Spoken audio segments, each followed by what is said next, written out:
Ang transcript na ibinigay mo ay tila isang romantic vlog style na usapan sa pagitan ng dalawang tao at ilang mga kaibigan na nagaganap habang sila ay nasa isang amusement park o theme park tulad ng Enchanted Kingdom o baka sa isang Ferris wheel o ride na mataas.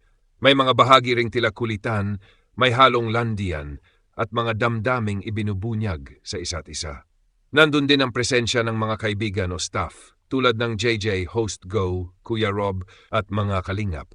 Kaya parang part ito ng isang content creation vlog experience.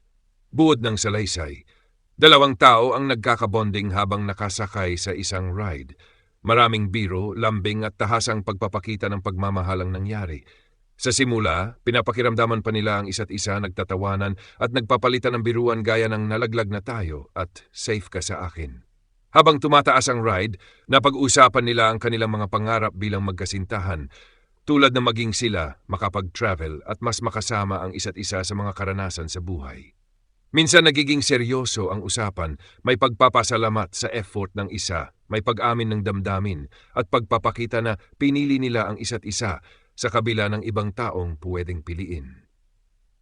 Nababanggit din ang damdamin ng kaba at takot, hindi lang dahil sa ride kundi dahil sa nararamdamang pagmamahalan. Sa kalagitnaan, may mga eksenang kasama na ang mga kaibigan, staff at ibang love team na tila bahagi ng mas malaking collaborative content. Siguro para sa isang YouTube vlog o event. May mga segment din tungkol sa pagkain, shooting at kulitan. Sa dulo, may halong harutan at seryosong intensyon.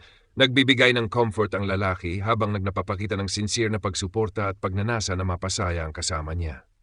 Tila gusto rin niyang makuha ang loob ng babae sa paraang masaya pero may halong pahiwatig ng tunay na damdamin. Tema at emosyon.